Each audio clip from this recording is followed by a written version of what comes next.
এটা হচ্ছে কক্সবাজারের সুগন্ধা বিচের ঝিনুক মার্কেট। তো এখানে হচ্ছে দেশি বিদেশি বিভিন্ন প্রকারের আইটেম পাওয়া যায়। বার্মিজ, আচার, চকলেট, তারপর হচ্ছে বিভিন্ন প্রকার কসমেটিক সামগ্রী, পাশাপাশি হচ্ছে আপনার কাপড়, কসমেটিক, তারপর হচ্ছে জুয়েলারি, মানে ইমিটেশন জুয়েলারি অনেকগুলা শপ আছে।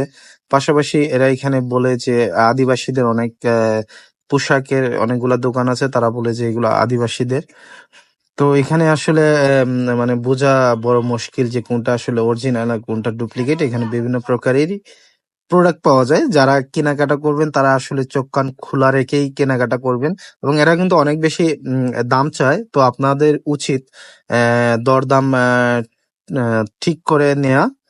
তো যার কারণে আপনারা মানে ঠগা থেকে বাঁচতে পারবেন। না হলে এরা কিন্তু আপনাকে চুনা লাগাই দিবে। এরা প্রচুর পরিমাণ দাম চায়। এখানে দেখেন অনেক প্রকারই আসলে বার্মিজ আচার পাওয়া যায়। তো কোয়ালিটি দেখি নিবেন। আর এখানে আসলে যখন সিজন টাইম অনেক বেশি লোকজন থাকে এখানে, মানে হাঁটা দায়। এটা হচ্ছে রাত্রে 10টার দিকের ভিডিও।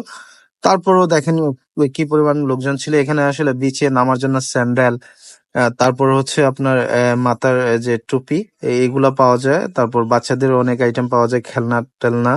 আর এই এরিয়াটা আগে এত বেশি দোকান ছিল না, ইদানিং কালে অনেক বেশি এখানে দোকান আছে। এই যে ঝিনুকের মার্কেট, এটা আসলে ঝিনুকের মার্কেট নামেই পরিচিত। এখানে আসলে যে ওরা বলে যে কক্সবাজার সমুদ্র সৈকতে বিভিন্ন ঝিনুক কুড়াইয়া নিয়ে আইসা তারা এটা গুলা তৈরি করে।